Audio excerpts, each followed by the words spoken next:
On today's episode of the Locked On Texans podcast, preseason game Friday, is this the best time for the Houston Texans to evaluate the talent on this roster? And was drafting Blake Fisher a blessing in disguise? I'm starting to think so. Cody, start the show.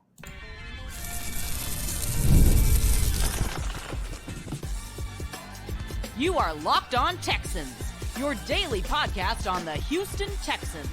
Part of the Locked On Podcast Network, your team every day. Welcome, everybody, to today's episode of the Locked On Texans podcast, a part of the what?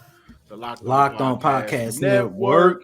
Your team every day. Thank you to all of our first-time listeners and viewers joining the show. If this is your first time, we have a few favors that we ask of you. You can keep your shoes on. No, you ain't got to bring no water in, but we would like for you to subscribe, like, and comment to the Locked On Texans podcast on YouTube and wherever you listen to your podcast. And we would not be able to even be in this position to do this show without our everydayers from the Himalayas. So shout out to you guys continually coming back to listen to Cody and myself talk Texans. I'm your Texans football analyst, Johnson Sports Guy Hickman. On the other side of the screen, Texas Credential Media member Cody Davis. Today's episode is brought to you by LinkedIn. Post your job for free at linkedin.com/LockedOnNFL. That is linkedin.com/LockedOnNFL to post your job for free. Terms and conditions apply. Cody, take it away. And on this Thursday installment of Locked On Texans, Johnny and I will discuss whether or not Blake Fisher was a blessing in disguise, and given the recent injury scare by Titus Howard. John, like you said in the cold opening, I'm starting to think that even though we questioned it, and that was probably our least favorite pick during the 2024 NFL draft, it might have been the smartest and the blessing in disguise that the Houston Texans needed. But we're going to actually close this Thursday installment of Locked On Texans looking at that. I really want to dive into CJ Stroud's struggles during training camp and the recent comments made by Bobby Slowey. I'm starting to get a sense that his struggles that we are seeing is actually on purpose, which I love, because the more he struggles in training camp, the more he learns. The more he learns, the better he's going to be in the regular season. And then if the better he's going to be in the regular season, I mean, the Houston Texans will be better in 2024. But we're going to get this latest installment of Locked On Texans kicked off, looking at whether or not this is the perfect opportunity for General Manager Nick Caserio and Head Coach DeMeco Ryans to do what? Evaluate their roster. John, I'm very excited about this, and I know I've mentioned this on this show before, but I want to repeat it again, and this is the perfect opportunity to do so.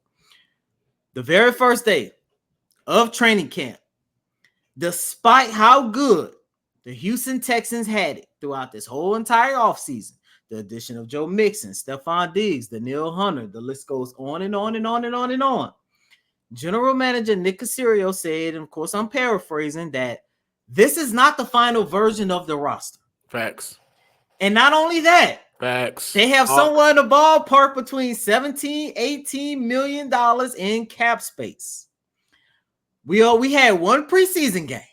There's another preseason game against the Pittsburgh Steelers that's going to take place on Friday, and I do believe that's definitely going to be the end-all be-all on whether or not they're going to add, or matter of fact, what positions they're going to look at upgrading after the results that they're going to get back from Friday's game against the Pittsburgh Steelers.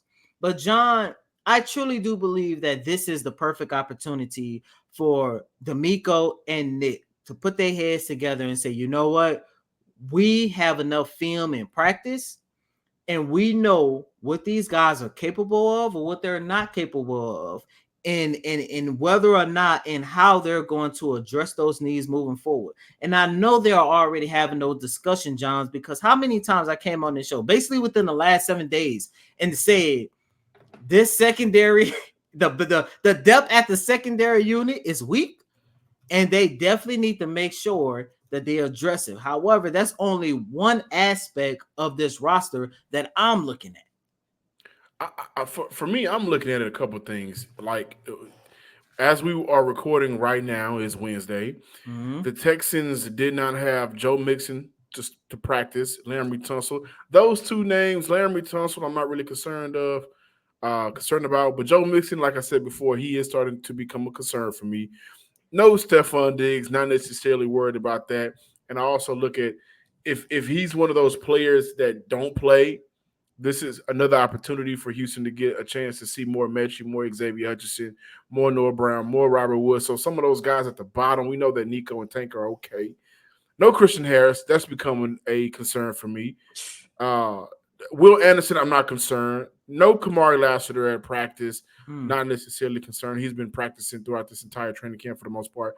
No Brevin Jordan, not concerned. And Danico Autry didn't practice, but we have to also look at Houston using this game, as I'm going to get to be prepared for the season. You can look at it and say they're being cautious. On the other side of the ball, they will be taking on the Pittsburgh Steelers, who won't play TJ Watt, who won't play Russell Wilson, who won't play Alex Highsmith. We won't see Patrick Queen. We won't see Cameron Hayward. We won't see Minkah Fitzpatrick. So some of their big name guys, Houston won't get a chance to see as well. But I think for Houston, this is a perfect week for the defensive line unit to have a good showing. We'll see more of the starters, right? We'll see Foden Fatukauzi. We'll see Mario Edwards, according to D'Amico Ryans. And just kind of based on some of the research, the Pittsburgh Steelers have not had good days running the ball during camp.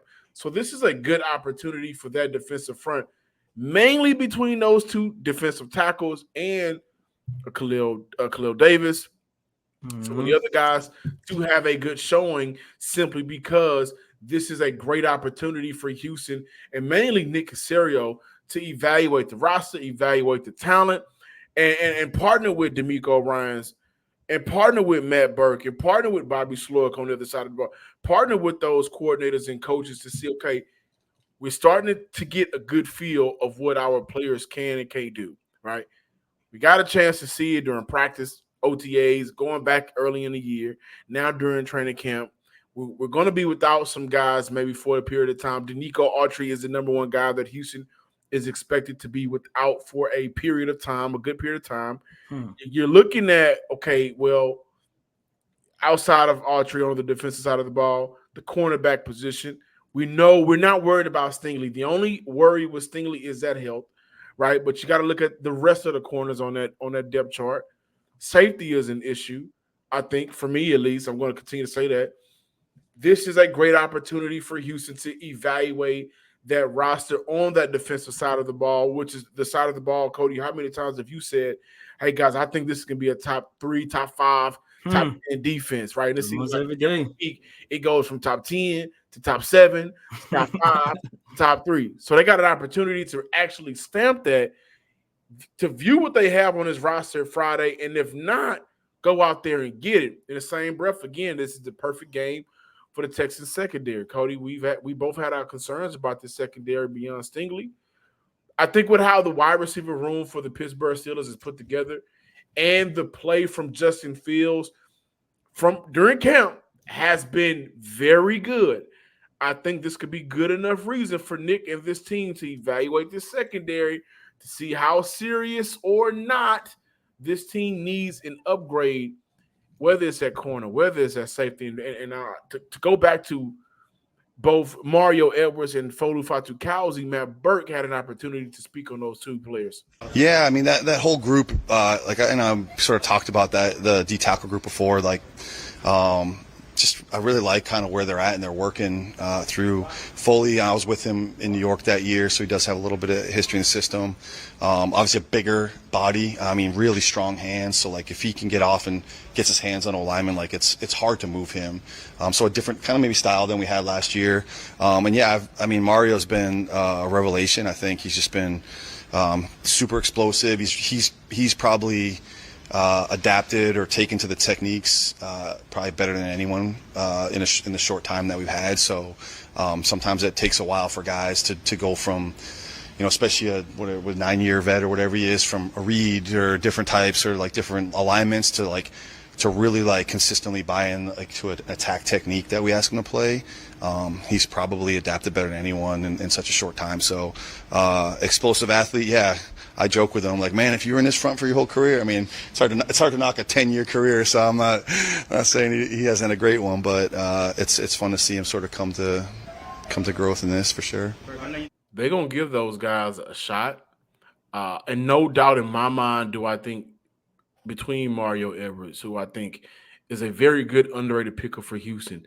I look at Mario Edwards in the same light, and I know he has way more experience, was a higher draft pick, but in the same light, I looked at Khalil Davis once Khalil started to come on last year. Like, when you need a relief guy or when you need a guy to fill in, he can go out there and make plays for you.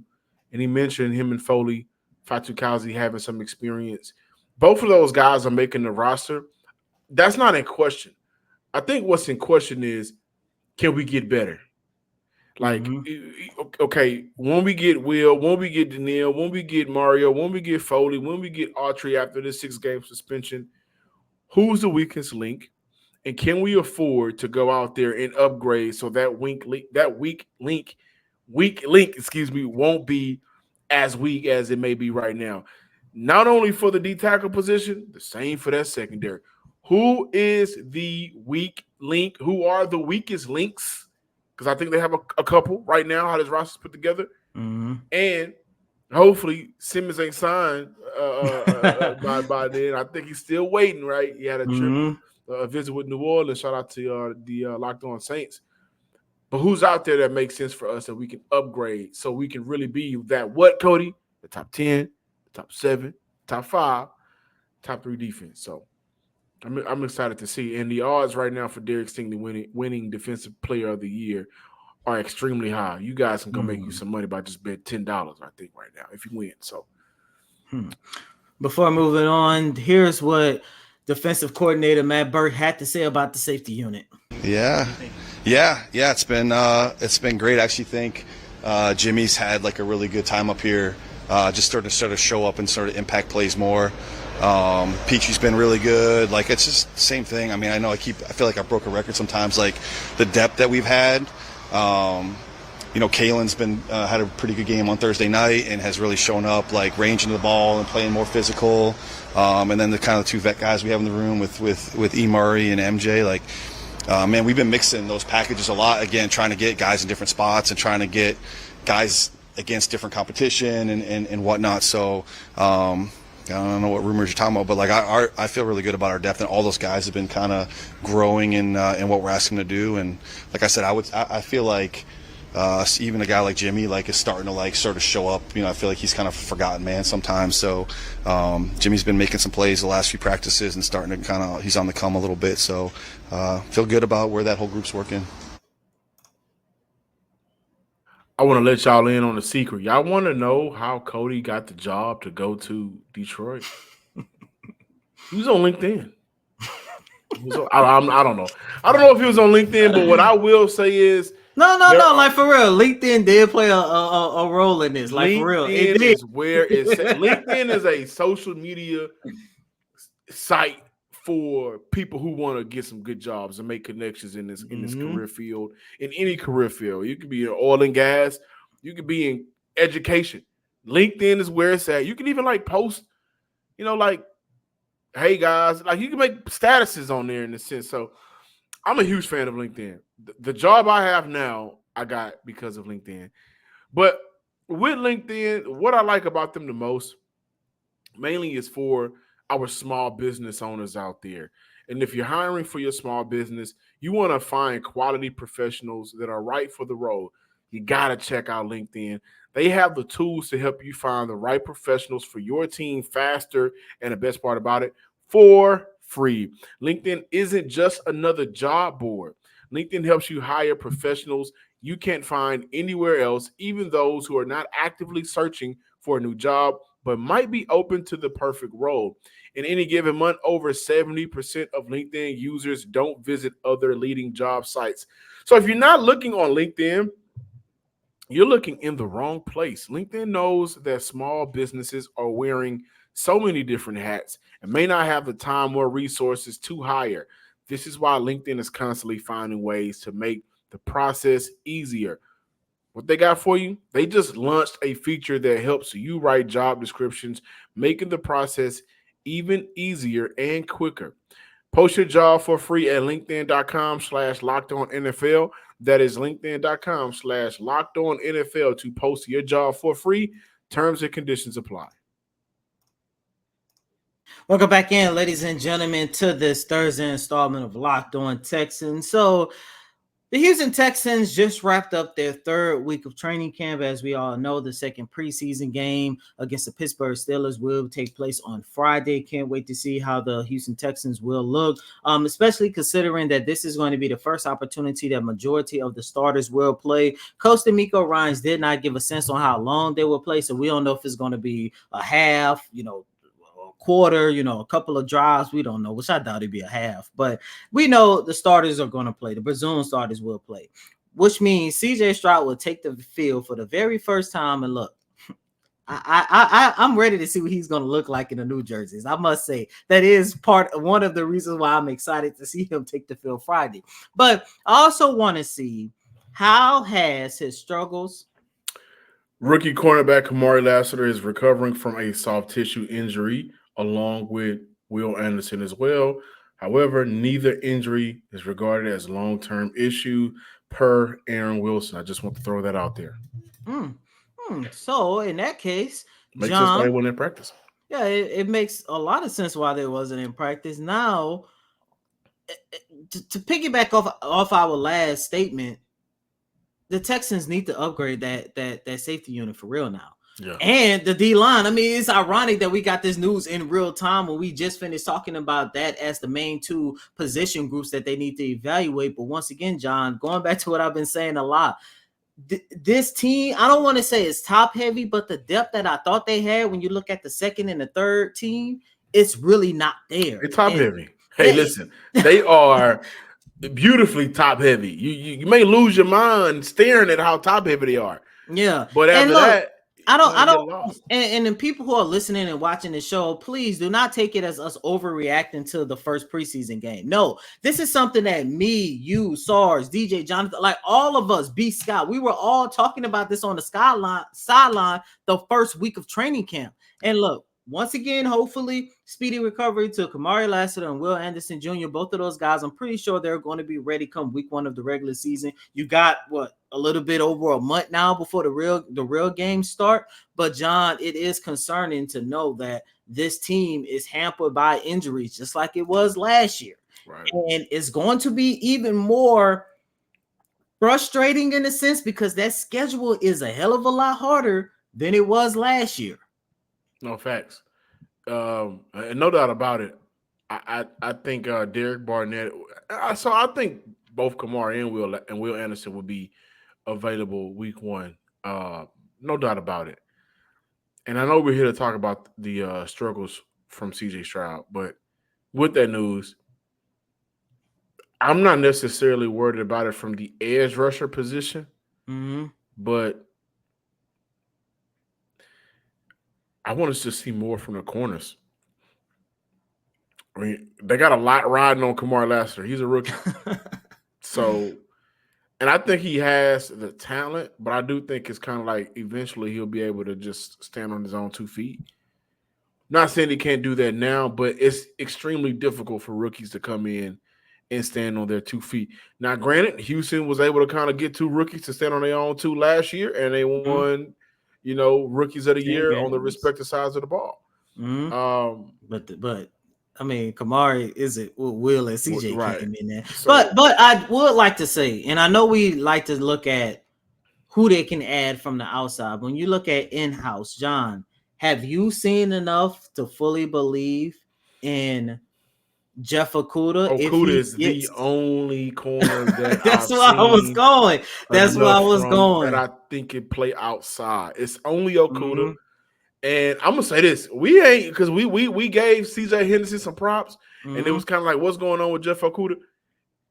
A week after that, Jeff Okudah been turning up ever since. Like he has put together. Yes, he has. This team has been preaching, whether it's been Matt Burke, whether it's been Bobby Sloyd, Damian Pierce, stack good days. D'Amico Ryans, stack those good days.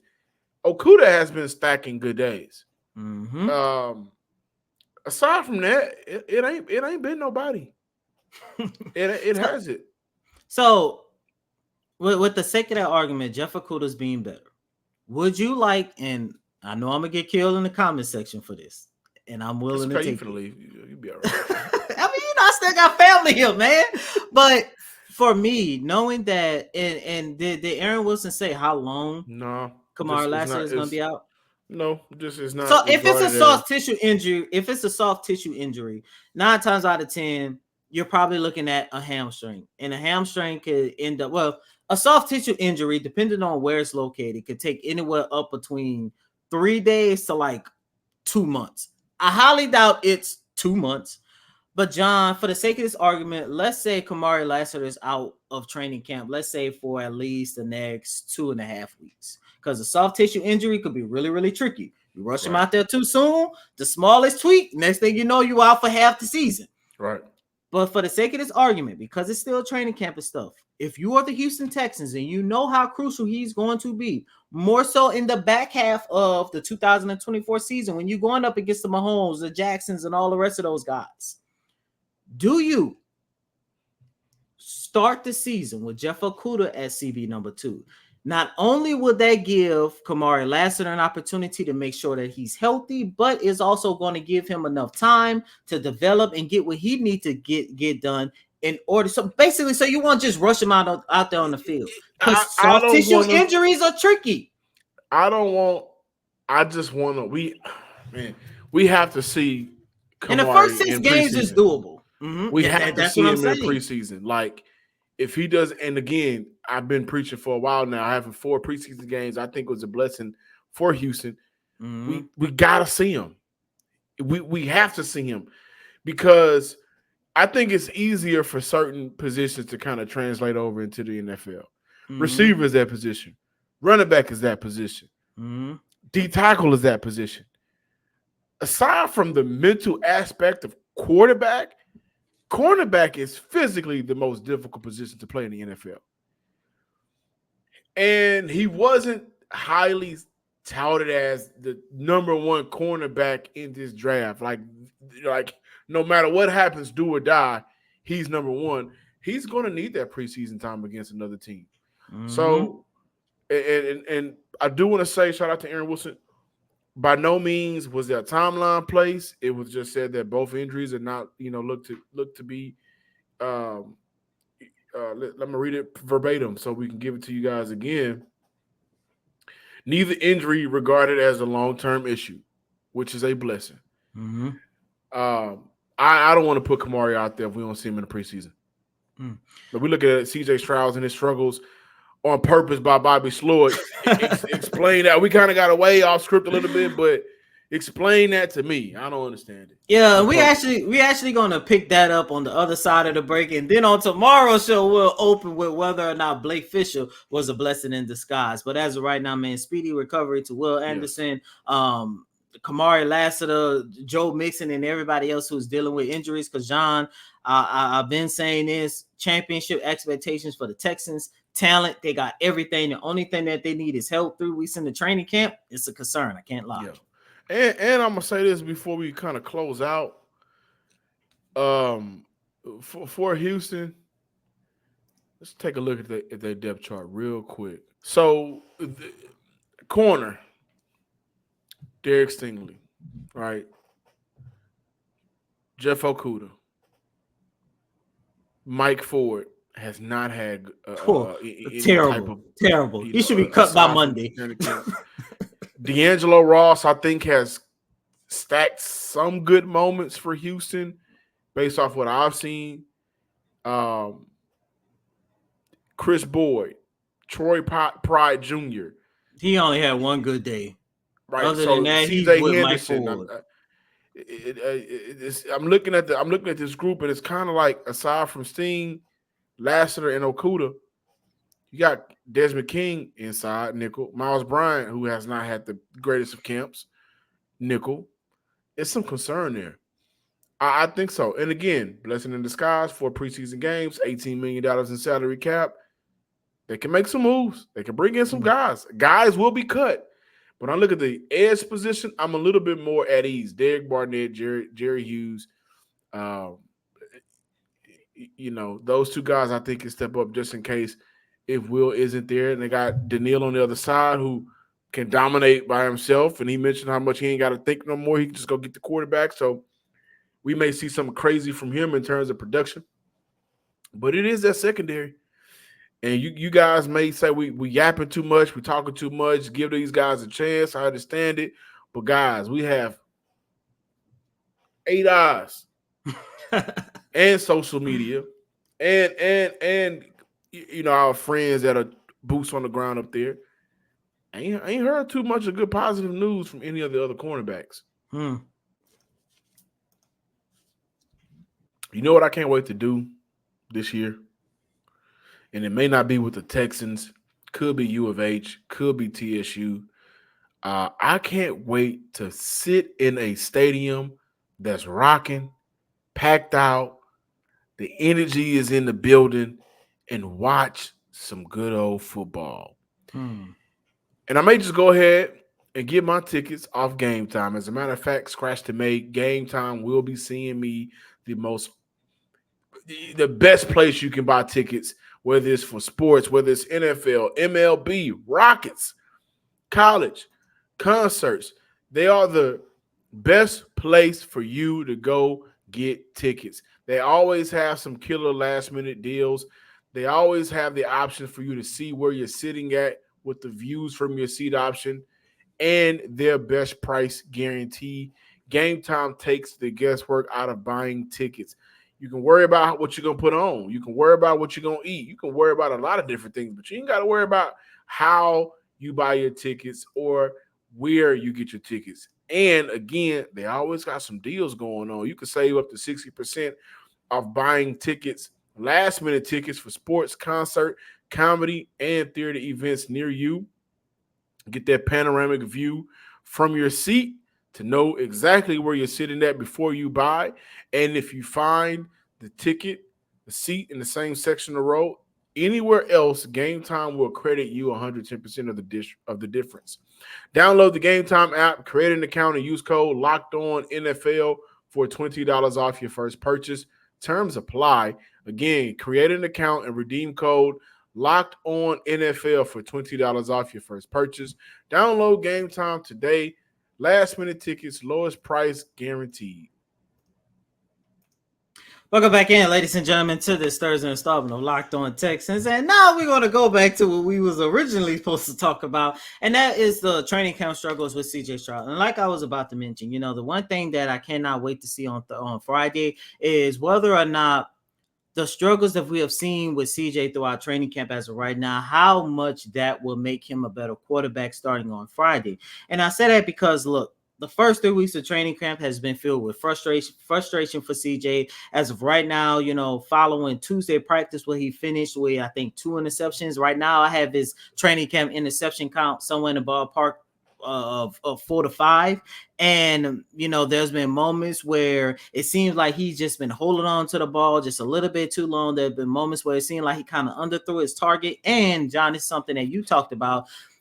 Second week of training camp was just the Texans practicing in the rain. And I know you say you love that, given the fact that arguably his worst game, the elements, arguably his worst game of his rookie season came against the Jets. Not only did he get hurt, but it was raining throughout the whole entire game. And as of right now, I don't think CJ does too well in the rain. However, I truly believe that Bobby Slowik is loving what he's seeing from CJ Stroud struggling through these first 3 weeks. And this is what he had to say. First off, about the weather. And second of all, what he's doing to make it a little bit tougher on CJ during practice right now. Yeah, we were rolling pretty good yesterday. And really for the last couple of days, we've had some good days of stacking things together. Today was tough with the elements. The balls got pretty slick as practice went on, which I think was evident and you could see. But it's good training for us. Houston's just different as far as the heat goes, but we don't deal with the wet conditions as often as I feel like you do in some other places. So it's really good training for us. Just how to adjust to that. Receivers, how to keep our feet. O-linemen, how to anchor. How we still want to approach the run game. We need it. And I think that showed today. The defense made the adjustment today, and we didn't, and we will going forward. Yeah, truthfully, training camp and preseason, we kind of emphasize, I guess you could say, the starting point of our scheme. And that goes back to what I preached earlier about fundamentals and really hammering and drilling those in. Like in training camp, you're not always going to be in a great position to do what you need to do. I'm not always going to script a great play call for CJ to go and throw to number one. I might intentionally script a play where he has to get all the way to last in the progression as an outlet. Like, we want it to be hard. And they embrace that. They know that. There's days it gets frustrating for all of us, and there's days where, we really are on our game and we go out and we perform like we believe we should, and we got to keep those. We got to get more consistent right now. That's what this is about. That's what scheme-wise, that usually takes off, evolves as we go through the season. As coaches, you're always talking about ideas. You kind of have a library as you go through the offseason. Oh, this is a good way to do this. This is a nice new little wrinkle. But training camp, you're focused in on this is what we need to do every week, no matter what we're doing schematically to go win a game. The reason why I played that clip, because I felt like that was the answer to everything that we have been kind of harping on in terms of CJ Stroud and training camp. And then, John, if that's the case, especially hearing that Bobby Sloy is telling CJ, don't go for your first read, go all the way to your last read or whatever the case might be, man. I love we've it. Seen because, it. We've seen it. We've seen CJ kind of just scan the whole field. Exactly. And progressively go through those reads. Exactly, man. And I just want to say really quick, I love it because those are the type of things that he's going to face in game, especially considering more so the second half of the season. He's going to be going up against some of the top defensive teams in the league. And I love the fact that Bobby Sloy is throwing different things at him now, which means when you get midway through the season, when you get towards the second half of that season, playoff game, he's already going to know how to handle these different schemes and how to handle everything that these defenses will throw at him. And it's just going to make him better in the long run. So what I thought was CJ kind of being a detriment to this team in a way, in terms of his struggles and interceptions and all this other stuff, it's actually been, and I guess this is going to be the theme of tomorrow's show, a blessing in disguise. And also, guys, like, they've been going at it for a while now. I mean, if you want to count, this is August 7th.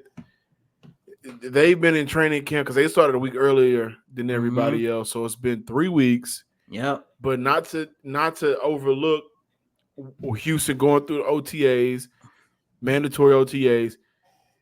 We also got to look at one word, man, and that's tendencies. The other side of the ball may just know some of the tendencies of the offense right now. And this may play a factor, but, the first preseason game last year, 2 of 4, 13 yards, 1 interception, really only one opportunity to get out there. I think he played in 1 drive, maybe 2 last season to start the year off, the preseason game against the Patriots. Followed up against the Dolphins, 7 of 12, 60 yards, but he played, some more drives. But you just saw a more fluid CJ at that point too. So I also think CJ just may need that opportunity to go play somebody else. Jimmy, I'm tired of fighting you, man. Aziz, you everywhere. So he may just need that opportunity to go play somebody else and get into a natural feel of playing football. Because to Bobby Slowick's point, we're trying to install some things. We're trying to get him to a different level because we know the NFL got his number now. They got film on him now. They got tape on him now. They got the opportunity to look at his tendencies now. So he does have to add a different, little level to his game, a different aspect to his game. One of the things that I looked at, I think this was Monday's practice, where he kind of tucked it for a 12-yard TD run. Stuff like that. Just, knowing when and when not to. I'm not concerned right now. I'm really not. But I do want to see CJ play some football Friday. No doubt about it. Yeah, thank you guys. I said before you broke the news, I just want to see CJ in the new uniform. The white, right? Which one is my favorite? The favorite one is probably the red, which I know. Yeah, the red. I know. I know they ain't gonna whatever. Like that. Like that red. That red. Ooh, I don't know when we gonna see it. I'm just saying. You know what we can get this year? And this may be corny. Because CJ got a lot of handshakes.